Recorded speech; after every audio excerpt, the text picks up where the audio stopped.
तीन दोस्त। बहुत समय पहले की बात है। तीन दोस्त रवि, किशन और दिनेश गांव से शहर की ओर नौकरी की तलाश में जा रहे थे।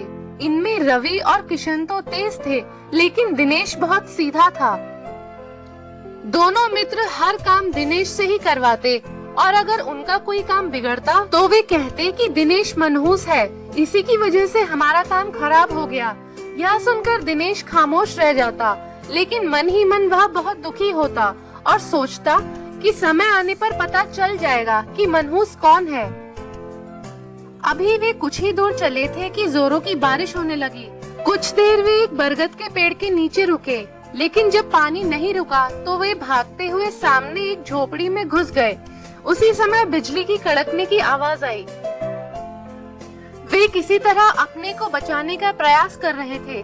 बिजली एक बार फिर कड़की तो रवि ने कहा, यह बिजली दिनेश का बलिदान मांगती है, क्योंकि हम लोगों पर इसकी वजह से बहुत सी मुसीबतें पड़ी। यही हमारे बीच मनहूस है।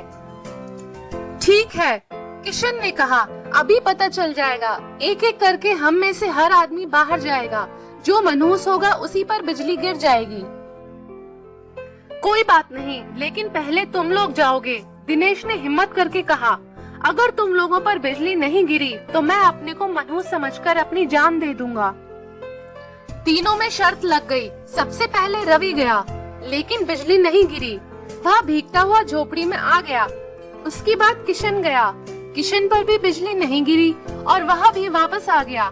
यह देख दिनेश कांप गया। वह सोचने लगा कि मैं ही मनहूस हूँ। अब रवि और किशन ने जबरदस्ती दिनेश को झोपड़ी से बाहर धकेल दिया। दिनेश को अपनी मौत निश्चित लग रही थी।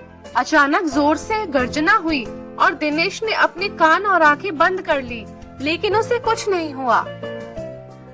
थोड़ी देर बाद जब उसने अपनी आंखें खोलकर देखा तो वह यह देखकर हैरान रह गया कि बिजली झोपड़ी पर गिरी थी और बिजली गिरने के कारण रवि और किशन दोनों बाल बाल बच गए थे, किंतु भय से कांप रहे थे।